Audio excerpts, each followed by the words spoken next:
Hi, Kathleen. How are Hi. you doing? Hi, I'm good. How are you? I'm good. So you had called me and told me you were really stressed out about your job. So I Yes. thought it would be good for us to talk about that. Yes. As I had explained the last time a little bit about my job, I work at Primrose Retirement Center.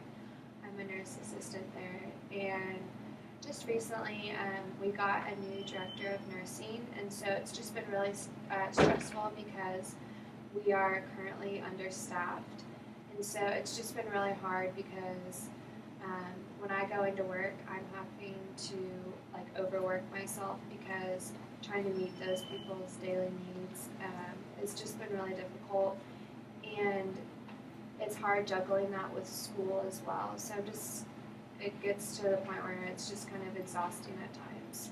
Oh wow, you seem so overwhelmed. Yeah, it is overwhelming. Has this been going on for a while, or is this recent? It's kind of recent. It happened in the last couple months when we got the new director of nursing. It's not her fault, but it just is. It's been hard on her because she's trying to figure out how to do her job and everything that pertains to her job. And so she has also been trying to hire new people at the same time. And I think it's just been a little overwhelming for her. And so trying to find new people, especially in Stillwater where it's small, it's just been difficult for her because she's trying to do that and juggle her new job.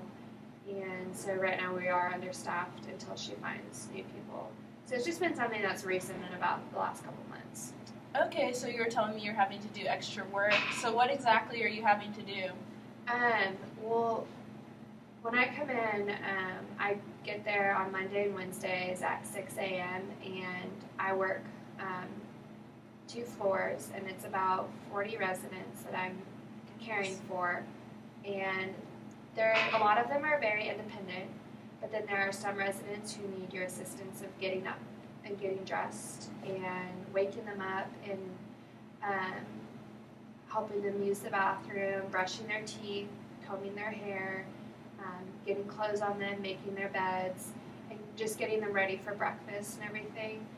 So doing that just by yourself is hard because you're trying to get there and get everything done in the right way, and you're trying to get there, get them to get to breakfast on time. And it's much nicer when you have more than one person working with you because you can split up your work, and then the residents are getting exactly what they need instead of me where I'm hustling around. Sometimes the residents notice when I'm stressed or overwhelmed, and that affects them. So there's a lot of extra work that's having to be done since it's only me by myself in the mornings.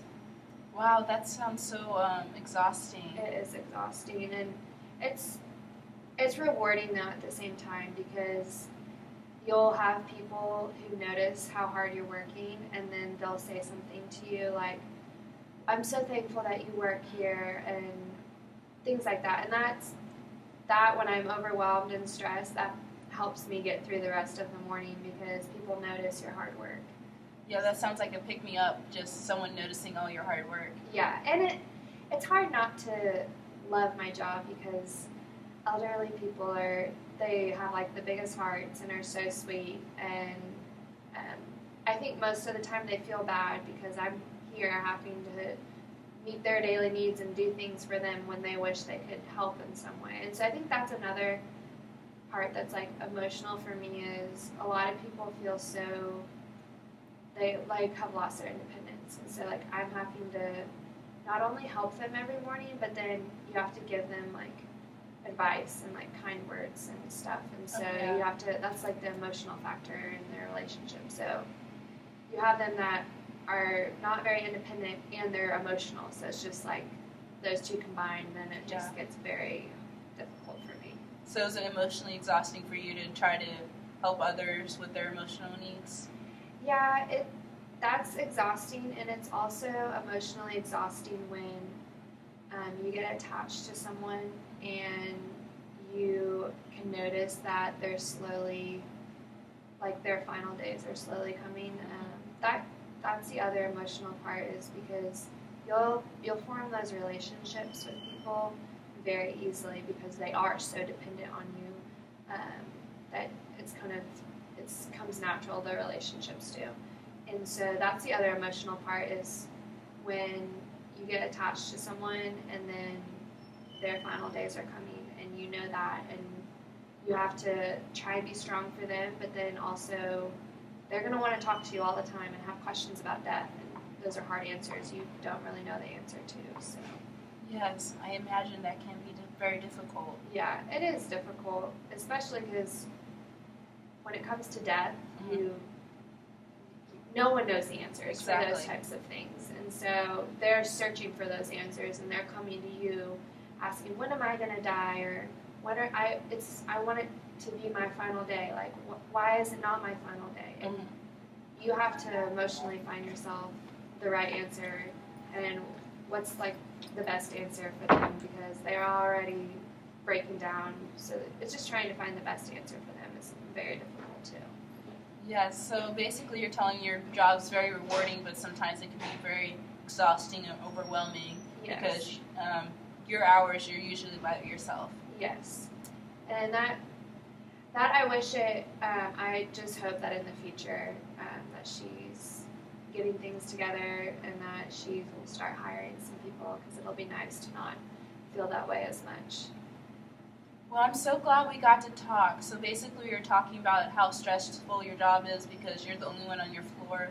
Actually, 2 floors, you said. Yes. Working, and how, while it's very exhausting and overwhelming, you're still rewarded. Yes. It still becomes a rewarding job at the end, even though it is very emotionally exhausting. You get to see like the difference you make in people's lives. Well, I'm so glad we got to talk, Kathleen. Me too. I look forward for our next session. Me too.